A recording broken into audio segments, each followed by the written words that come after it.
তাহলে গরমের কারণ কি? বলে কার্বন ডাই অক্সাইডের কারণে বেশি গরম হয়। আমরা স্বাভাবিকভাবে জানি গাছ কি করে, কার্বন ডাই অক্সাইড গ্রহণ করে আর অক্সিজেনকে আমাদের জন্য ছাড়ে।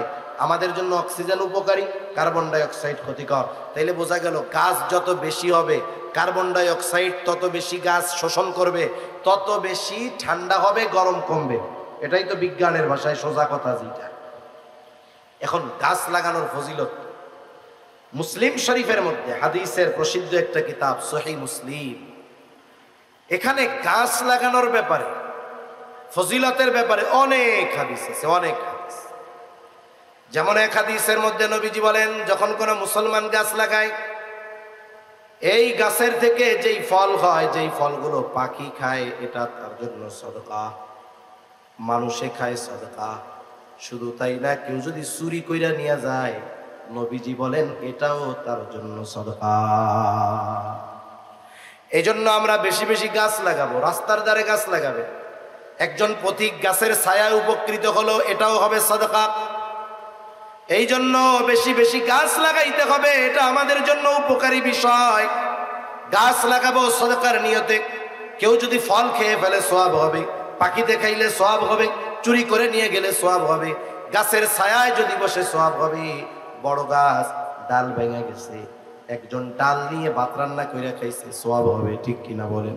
এজন্য বেশি বেশি গাছ লাগাবো। এইবার আমরা নিয়ত করব, বৃষ্টি যখন শুরু হবে প্রত্যেকে কমপক্ষে 5টা কইরা গাছ লাগাবো।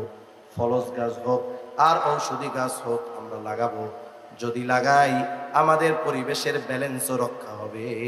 সাথে সাথে আল্লাহ তাআলার নবী জানায় দেন, সদকার নিয়তে যদি লাগাই তাহলে সদকার সওয়াব হয়ে যাবে।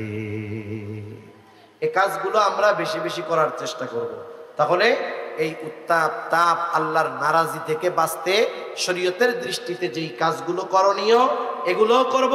সাথে সাথে এই গরম থেকে বাঁচতে আবহাওয়াকে যদি সঠিকভাবে ঠিকভাবে রাখতে হয়, অক্সিজেন যদি পাইতে হয়, গরম থেকে যদি বাঁচতে হয়, শীতল আবহাওয়ার যদি প্রয়োজন হয়, তাহলে নিঃসন্দেহে গাছগাছালির বিকল্প কোনো কিছু নাই। আল্লাহ তাআলা জান্নাতের মধ্যেও তো গাছগাছালি দিয়া সাজাইছেন। মনে রাখবেন, এই সবুজায়নের একটা প্রভাব আছে। জান্নাতের কালার হলো সবুজ। জান্নাতের কালার কি? সবুজ হইল জান্নাতি কালার। সবুজ কি কালার? জান্নাতি কালার। এজন্য দুনিয়াকে যদি আমরা এই জান্নাতি রঙে রাঙাইতে পারি, আমলের দ্বারা নিজেদেরকে, গাছ লাগানোর দ্বারা পরিবেশকে, আমরা যদি এই নিজেদেরকে জান্নাতি রঙে রাঙায় ফেলতে পারি, তাহলে আশা করা যায় আমাদের পাপের কারণে এই যে জল এবং স্থলে যেই বিপর্যয়, আল্লাহ তাআলা এটাকে স্বাভাবিক করে দেবে ইনশাআল্লাহ।